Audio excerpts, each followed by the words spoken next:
Desastres Aéreos, no Nat Geo. Um 747 lotado desapareceu sobre o Atlântico. Air India não está aparecendo. Destroços são encontrados espalhados sobre a superfície do oceano. Mas as pistas vitais estão a uma profundidade maior do que qualquer investigação de acidente aéreo já chegou. Nesse acidente, não tínhamos nada. Foi realmente muito complicado. Em um esforço internacional de recuperação dos destroços, uma equipe vai ao fundo do mar para reconstruir o avião destruído. O que ela descobre irá abalar o mundo todo.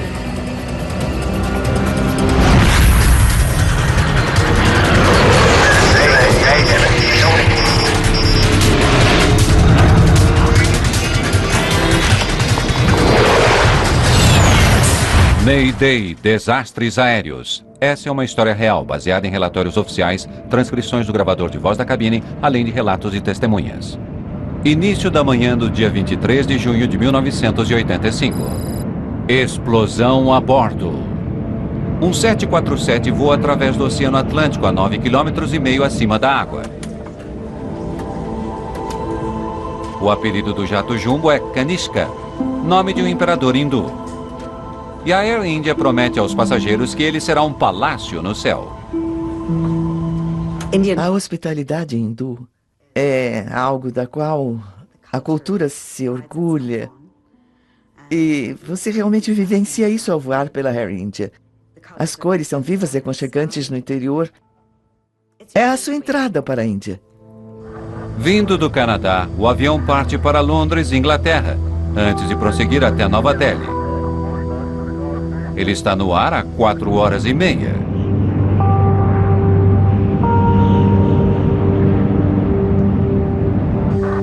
O comandante Hansi Narendra é um piloto veterano na Air India.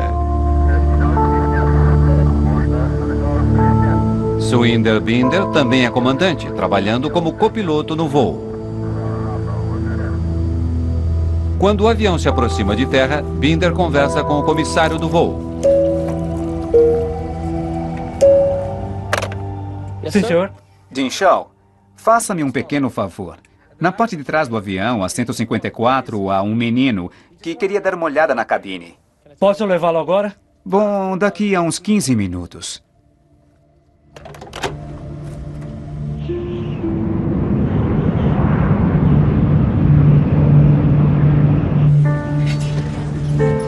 Há 329 pessoas a bordo, incluindo passageiros e tripulação. Muitos deles estão voando para a Índia para visitar familiares ou amigos.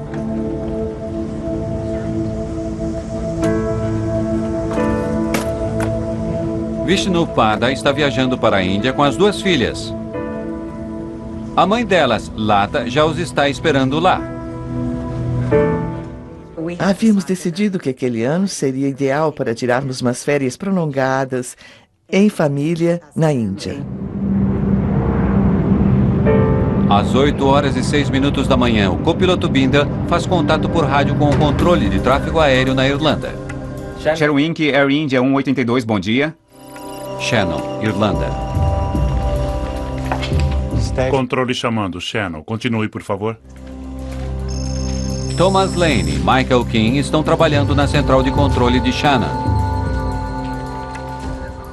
Air India 182 está a 51 Norte, 15 Oeste, nível 310. FIR estimado a 0735. Air India 182, Shannon entendido, livre para Londres, nível de voo 310. Air India 182, livre para Londres, mantendo o 310. Quer ir para a frente? Quero. Certo. Vamos lá.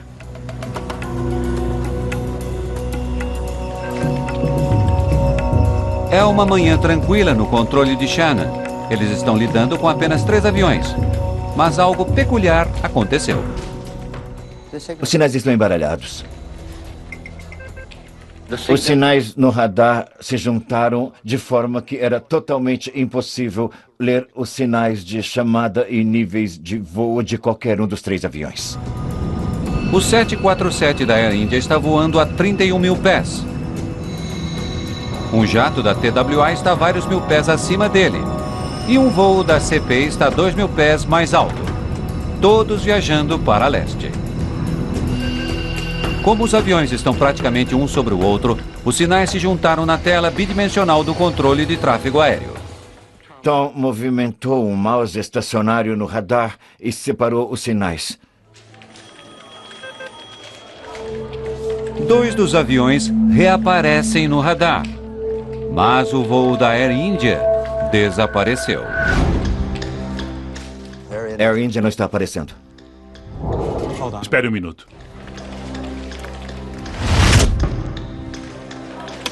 Air India 182, está ouvindo?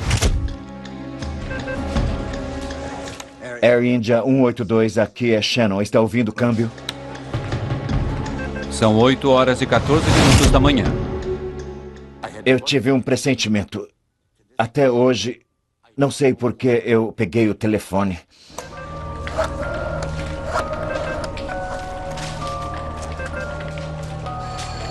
Sim, aqui é Michael Quinn, de Shannon. Temos um avião fora do radar. Em geral, um chamado de socorro para busca e resgate não é dado até que um avião esteja sem contato há mais de 20 minutos. O voo da Air India está desaparecido há menos de 60 segundos.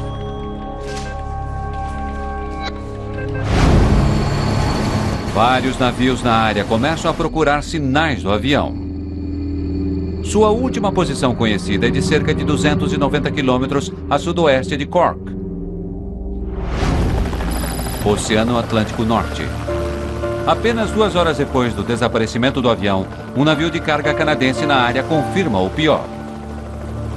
Os primeiros destroços são descobertos. Botes salva-vidas não inflados são vistos flutuando nas águas frias do Atlântico Norte. E então são vistos corpos. Logo, fica claro que ninguém sobreviveu. Na Índia, Lata Pada está esperando seu marido e 2 filhas chegarem, quando recebe a notícia de seu irmão.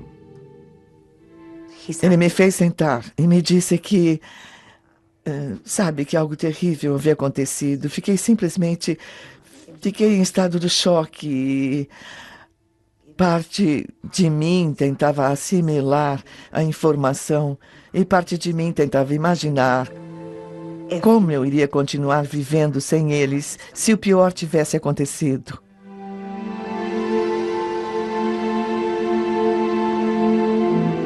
Dezenas de corpos chegam a Cork. Muitos outros virão. Agora os investigadores estão diante da enorme tarefa de descobrir como essas pessoas morreram e o que provocou o acidente do voo 182 da Air India. Voltaremos a seguir com Desastres no Nat Geo. Cork, Irlanda. 130 mil pessoas moram na cidade de Cork. Situada na costa sul da Irlanda, o lugar é há muito tempo um porto marítimo muito importante.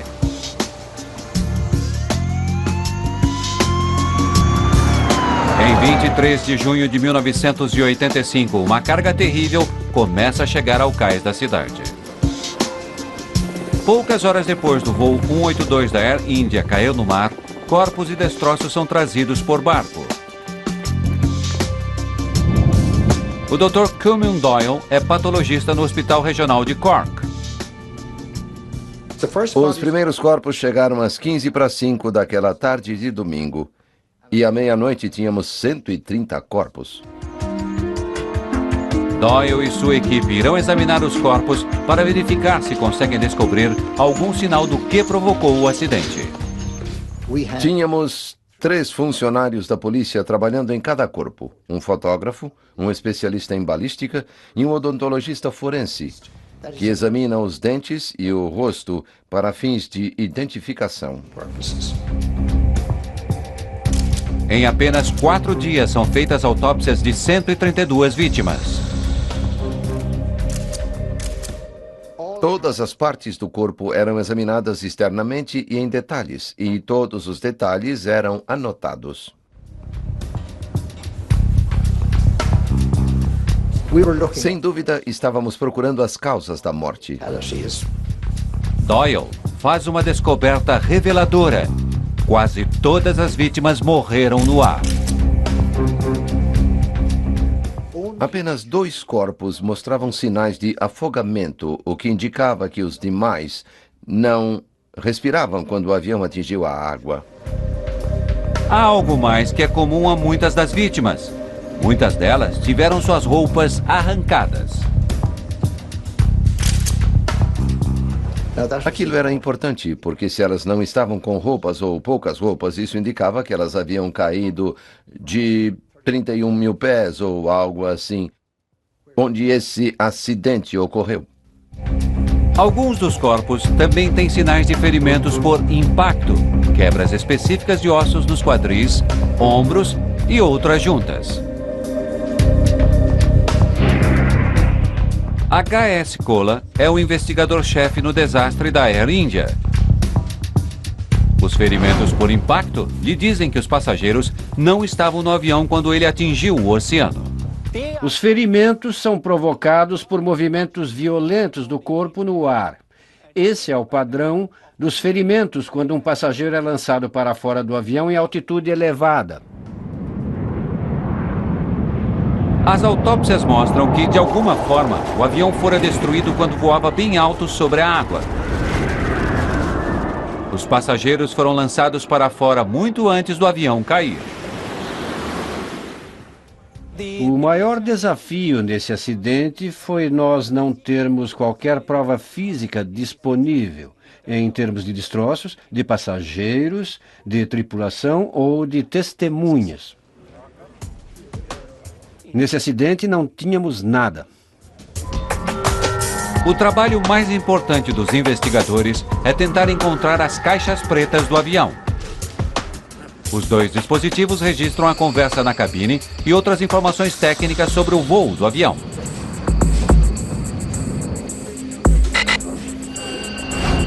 Os gravadores possuem um localizador, que emite sinais a uma determinada frequência. Mas localizá-los ainda é uma enorme tarefa. As caixas estão a quase 2.000 metros abaixo da superfície e os sinais de rádio duram apenas 30 dias. Salim Jiwa é um jornalista que investigou o desastre da Air India. A busca pelas caixas pretas era urgente e 3 países participaram: Inglaterra, Irlanda e Índia. Mas mesmo com uma reação tão grande, os primeiros esforços não levam a nada. 42 kHz. É alto demais. Não pode ser. Os investigadores estão captando sinais de rádio, mas eles estão na frequência errada. À medida que a busca continua, H.S. Kohler e sua equipe estudam o histórico de manutenção do avião. Eles querem saber se uma falha não detectada teria levado à destruição do jato em voo.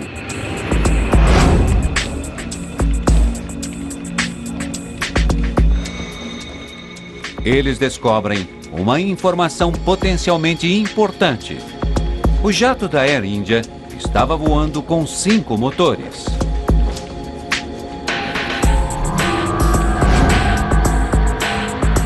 Normalmente, um 747 tem 4 motores, mas pode levar mais.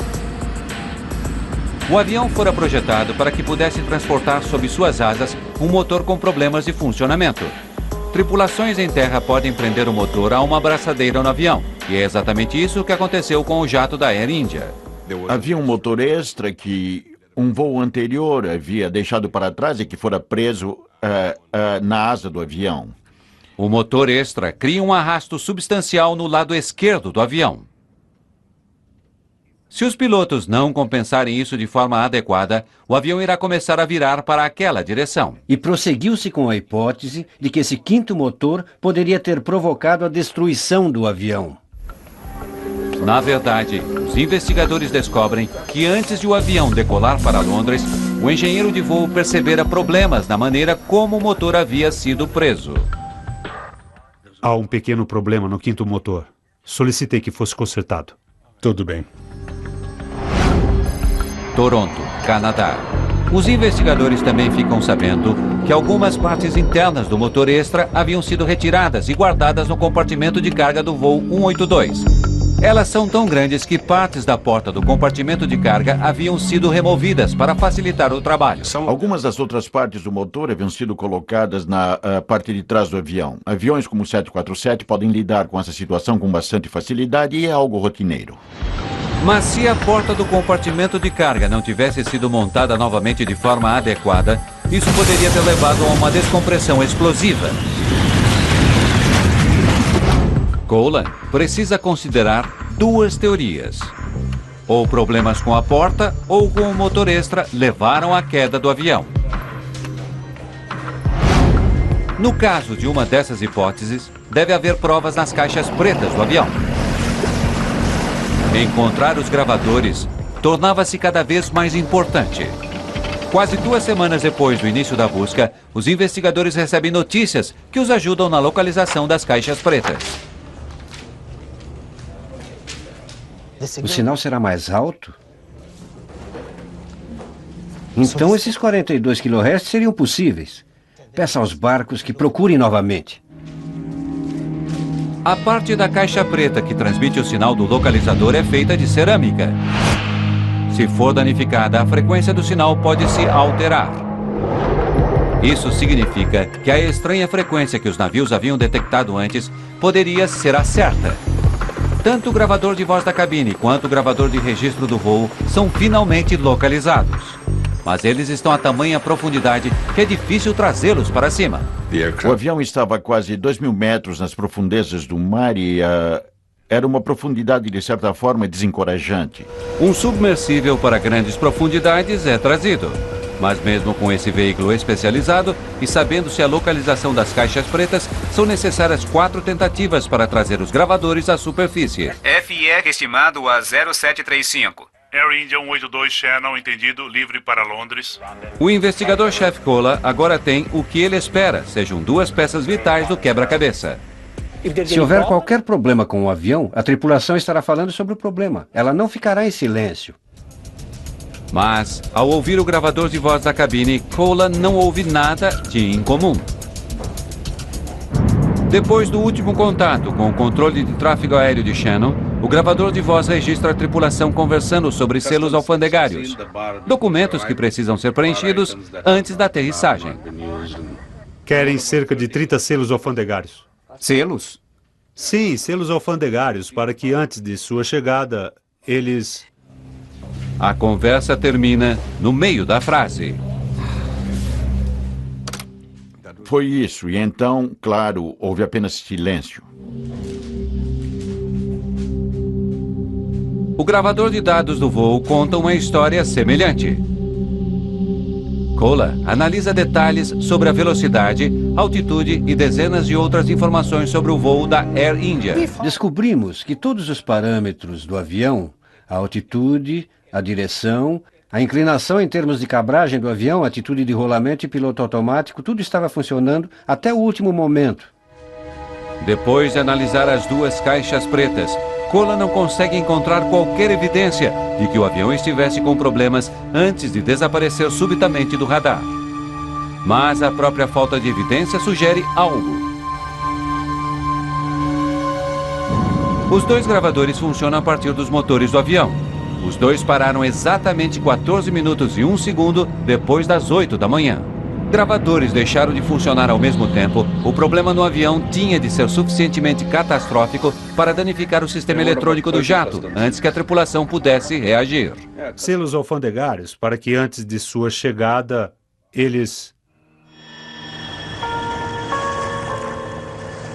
Os investigadores estão cada vez mais convencidos de que apenas 2 coisas poderiam explicar o acidente: uma descompressão devastadora ou uma bomba. Eles estudam os destroços encontrados flutuando na superfície do oceano. Mas isso é apenas uma porcentagem pequena de todo o avião. E nenhum deles é útil aos investigadores.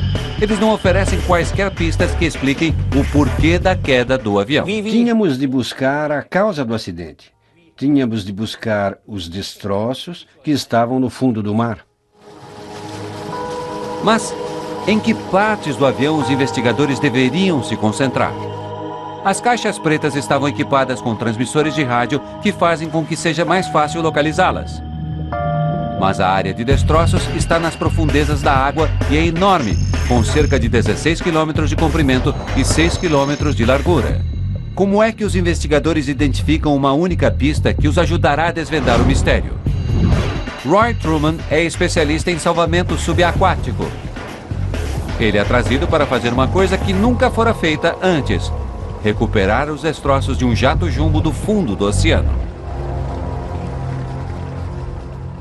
Até aquela ocasião, nós havíamos sido solicitados a recuperar apenas pequenos aviões. Aqui estamos falando de um 747 que era enorme e não fazíamos ideia do tamanho dos destroços e o que íamos encontrar. Os investigadores sabem que não podem trazer todos os destroços para a superfície. Eles estão a tamanha profundidade que um único pedaço leva horas para ser recuperado. O submersível faz um vídeo subaquático e tira fotografias.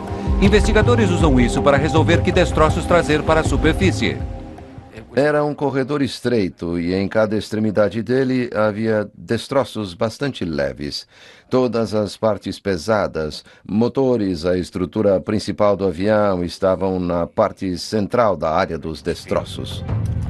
Assim como procurar por uma agulha em um palheiro debaixo da água, os investigadores esperam descobrir o que provocou o acidente em um emaranhado de destroços de metal. Mas o outono está chegando. Logo o clima ficará ruim e eles terão de abandonar as buscas. A chave para desvendar o desastre continua em algum lugar no fundo do oceano. Voltaremos a seguir com Desastres Aéreos, Nat Geo. Os investigadores da Índia estão vasculhando o fundo do oceano tentando descobrir o porquê da queda do voo 182 da Air India. À medida que o trabalho prossegue na Irlanda Central da RCMP, há uma crescente suspeita no Canadá de que a queda do voo da Air India não foi acidente. À medida que a polícia e os investigadores examinam a lista de passageiros do avião, eles descobrem algo peculiar. Muitos dos passageiros que estavam no voo 182 da Air India começaram seu dia em Vancouver. Eles estavam usando um outro avião para a conexão com o voo 182. Um dos passageiros que comprou uma passagem para aquele avião não embarcou. Nós nunca identificamos o passageiro, mas a passagem o identificava como M. Singh. Havia apenas uma inicial, mas não o nome completo. Acreditamos que o nome seja fictício e que a pessoa não tinha intenção de viajar. Vancouver, Canadá. Embora não tenha embarcado, M. Singh fez o check-in. Próximo, por favor. A caminho de Toronto? Quero minha passagem registrada para Nova Delhi. Eu não posso fazer isso, senhor. Sua reserva está confirmada apenas para Toronto. Olha, eu estou confirmado. Esta é minha passagem. Ginny Adams trabalha no setor de passagens da Canadian Pacific. Senhor Singh, está em lista de espera para Delhi. Eu não posso. Mas então eu tenho que apanhar a minha mala.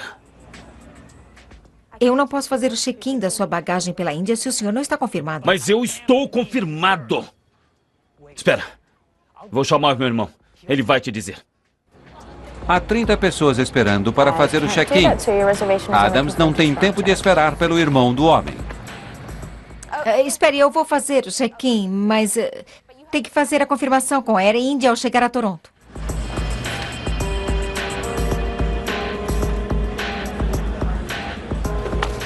Sua poltrona é a 10B. Embora Singh não tenha passagem para a Índia, ele faz o check-in de sua bagagem sem problemas. Sua bagagem é embarcada, mas ninguém percebe que Singh não entra no avião que deixa Vancouver. Ela ignorou as normas, pois não devia ter permitido que a bagagem fosse pela conexão de Nova Delhi, mas ela fora tão pressionada e tão intimidada pelo Sr. Singh, em frente a todos os demais, que creio que para sua eterna tristeza e pesar, ela acabou cedendo. Toronto, Canadá. A mala marrom de Singh não levou quaisquer preocupações ao embarcar em Vancouver. Como o voo da Air India era internacional, quando a bagagem chegou a Toronto, ela passou por uma inspeção mais severa. O som será assim.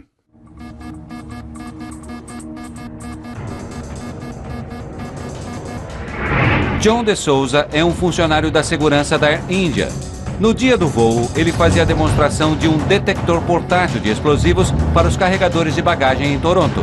Elementos químicos em um fósforo acionavam o dispositivo, assim como o fariam elementos químicos usados em alguns explosivos. Certo? O dispositivo portátil havia sido colocado em uso porque a máquina de raio-x, que normalmente escaneia todas as bagagens, havia quebrado. Quando os funcionários da segurança usam as varetas portáteis nas bagagens, tudo parece normal, até chegarem à mala marrom. A mala, de fato, acionara o dispositivo, mas o barulho que ele fizera era muito diferente daquele que os funcionários haviam ouvido durante a demonstração. A bagagem passou na inspeção e recebeu permissão de embarque no avião, finalmente voando em direção da Inglaterra.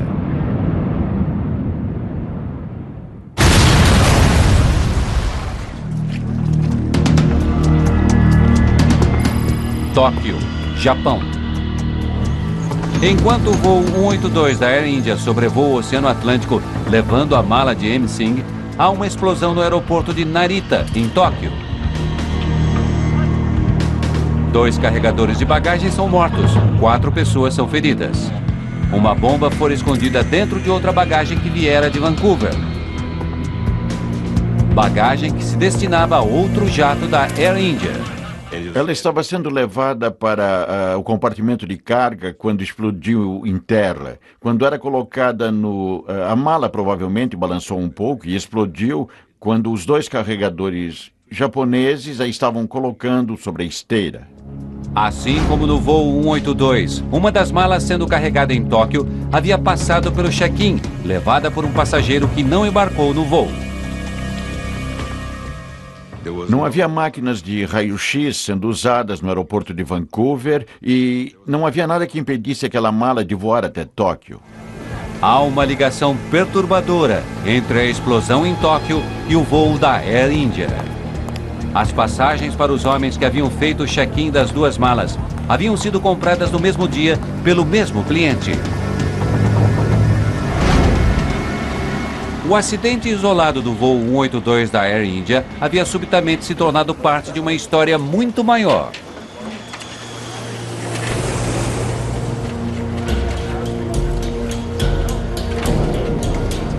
Com a conexão aparente entre os 2 incidentes, os investigadores da Irlanda ficam extremamente interessados sobre o que a polícia descobre em Tóquio.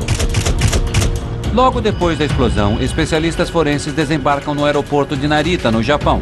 Há rastros de provas por toda a parte. Surpreendentemente, especialistas forenses japoneses haviam conseguido apanhar minúsculas partes e fragmentos e toda a análise finalmente levar a polícia japonesa a identificar o veículo que for usado para carregar a bomba. Os especialistas chegam até mesmo a encontrar números de série em partes dos destroços. Pistas que mostram que a bomba estava escondida dentro de um determinado sintonizador estéreo fabricado pela Sanyo. Todos os 2.000 aparelhos fabricados haviam sido embarcados para um armazém próximo a Vancouver, Colômbia Britânica.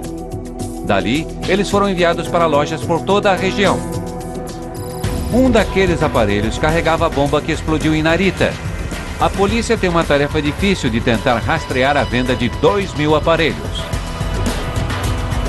Eles poderiam ter sido vendidos para qualquer um. A maior parte das lojas que havia recebido o aparelho já havia vendido todos há anos. Mas a polícia consegue algo ao perguntar sobre o aparelho em uma loja em Duncan, Colômbia Britânica, uma minúscula cidade na ilha de Vancouver. A última unidade havia sido vendida há poucas semanas. Eles conseguiram descobrir quem comprara o aparelho que continha a bomba. Área de testes. A polícia obtém o mesmo tipo de aparelho que for usado para colocar a bomba no voo da Air India. Eles realizam testes para verificar que tamanho a bomba deveria ter para causar o tipo de danos provocados em Tóquio.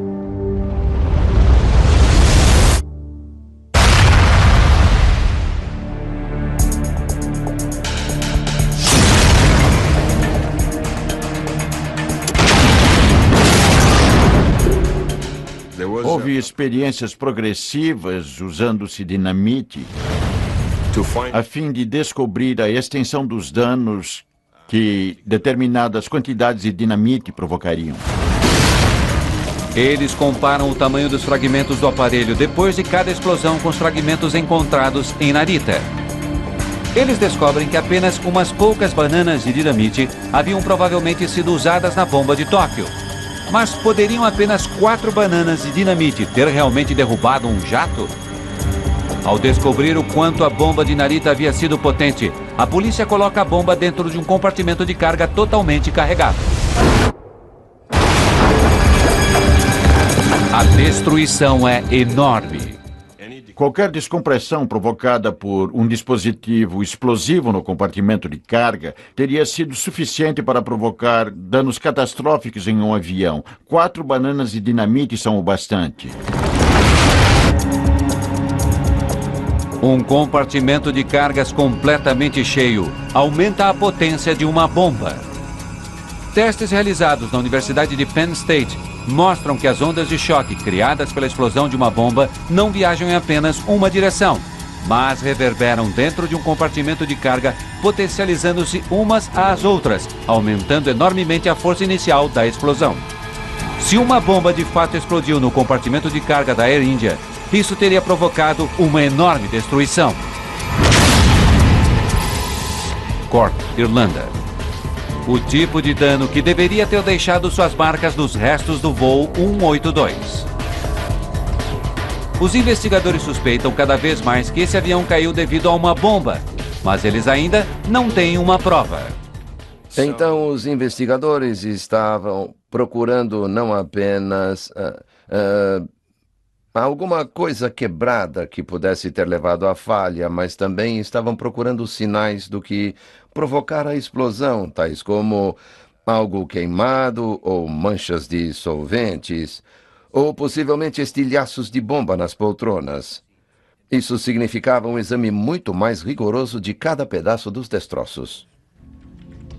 Continuamos analisando cada fotografia. Estaria ela nos dando alguma indicação de uma explosão? Estaria nos mostrando algum dano por impacto?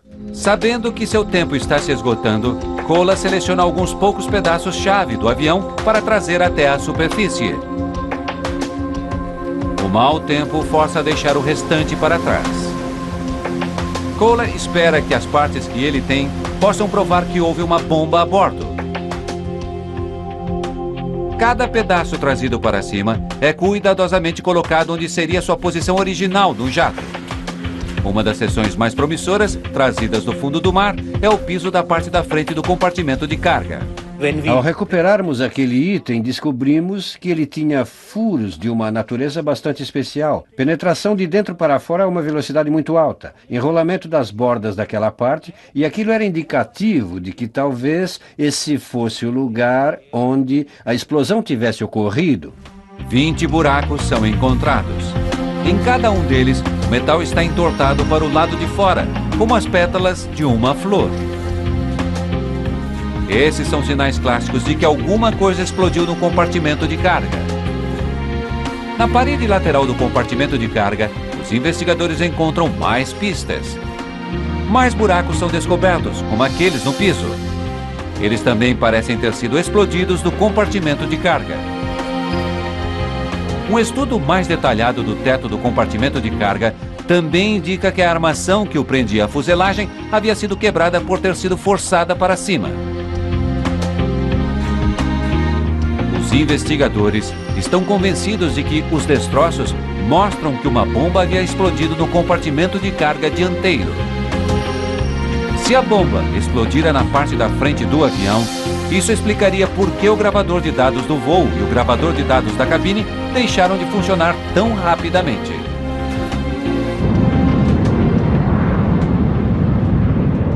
Como outros aviões 747, o compartimento eletrônico no voo da Air India está localizado abaixo da cabine. Muitos dos sistemas elétricos importantes do avião passam por aqui. O compartimento de carga dianteiro está bem ao lado dele. Então, quando a bomba explodiu, a explosão teria desligado completamente os computadores e teria havido um silêncio absoluto. E é precisamente isso que ocorreu. Os investigadores estão convencidos de que uma bomba levou à destruição do voo 182 da Air India. Não foi um acidente. A queda do jato de passageiros foi criminosa. Ninguém imaginava que uma trama tão terrível de explodir 2 aviões ao mesmo tempo ocorresse a partir de Vancouver. Um exaustivo trabalho de detetive cria um quadro nítido do que provavelmente aconteceu a bordo do jato da Air India. Em Toronto, a mala de Amy Singh é retirada do voo de Vancouver e transferida para o jato da Air India. Ela é colocada em um container de bagagem que no final é colocado na parte da frente do jato, bem atrás do compartimento de eletrônicos do avião. Quando o avião sobrevoava o Oceano Atlântico, a tripulação não teve qualquer sinal de que uma bomba estava prestes a provocar um desastre. Querem cerca de 30 selos alfandegários. Selos? Sim, selos alfandegários, para que antes de sua chegada, eles...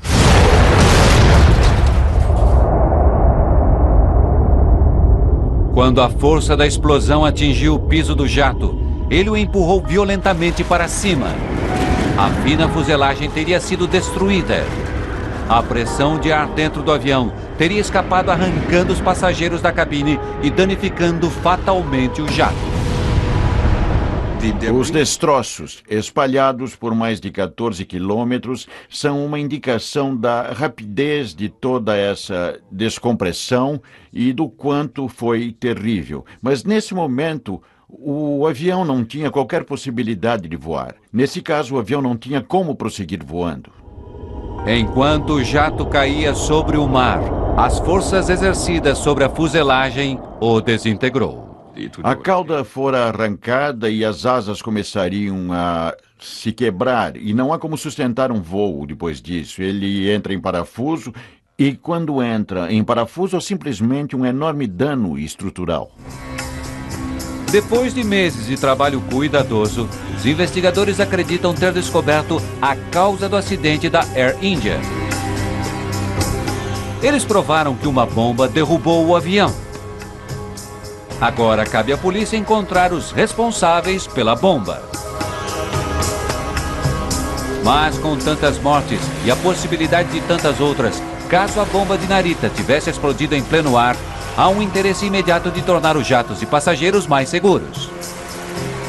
Esse foi um dos maiores desastres na história da aviação indiana.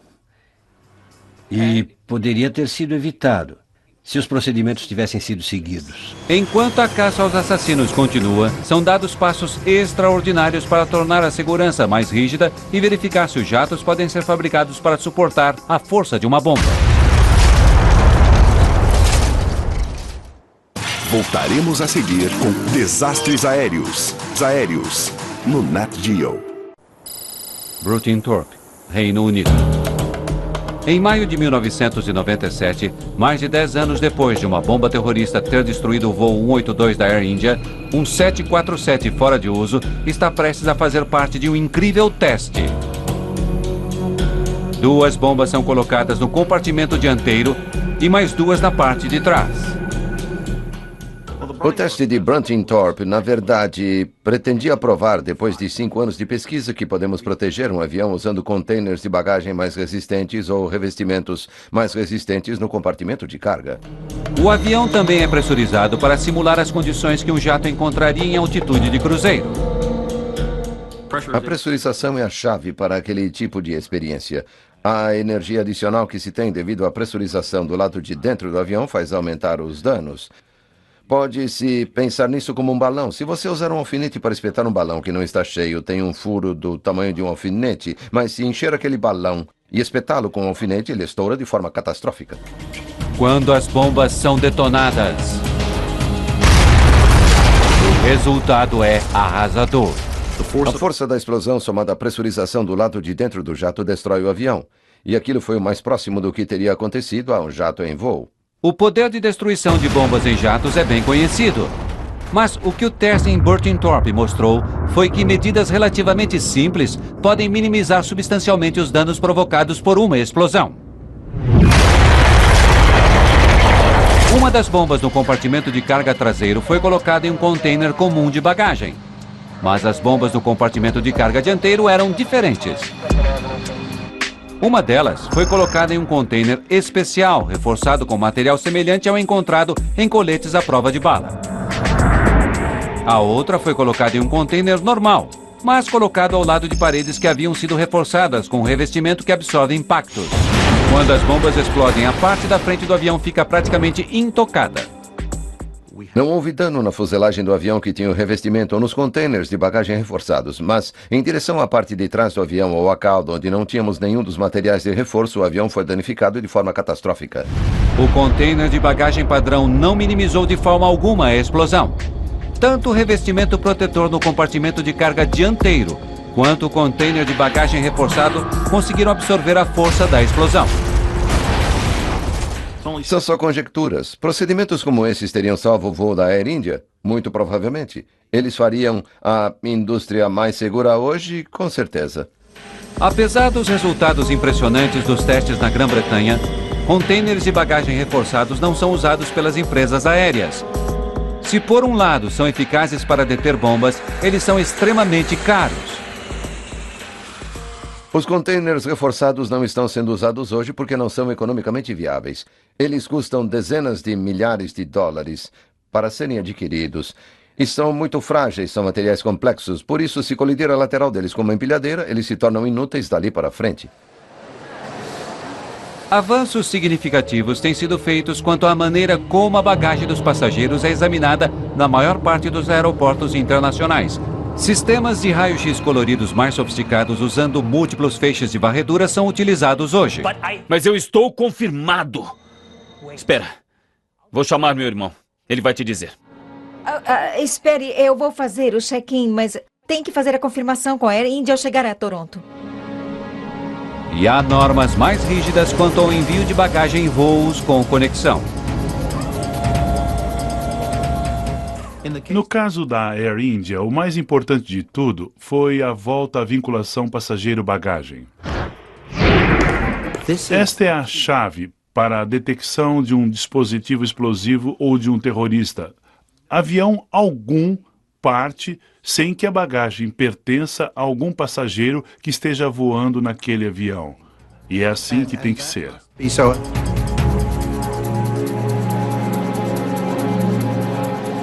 Sua poltrona é a 10B.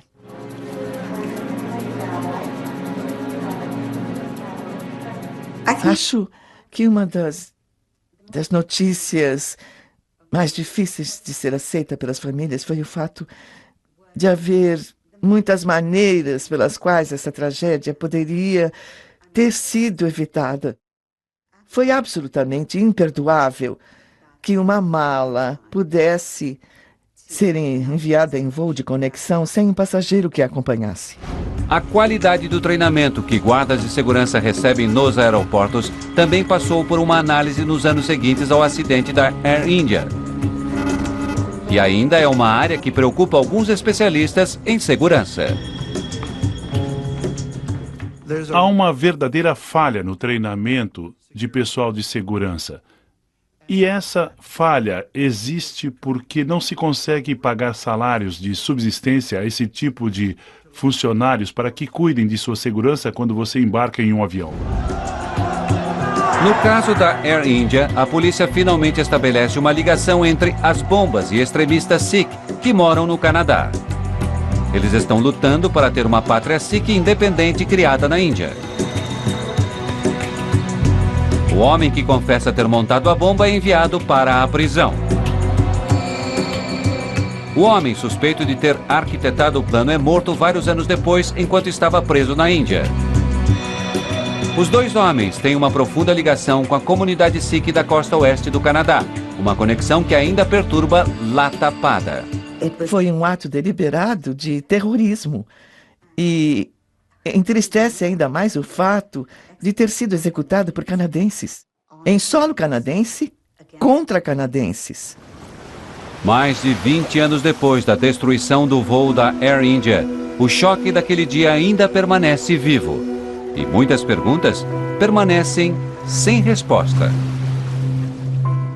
Ainda não sabemos quem eram as duas pessoas que fizeram o check-in daquelas malas. Com exceção do básico quanto a quem fez a bomba, não sabemos muito sobre quem mais os auxiliou.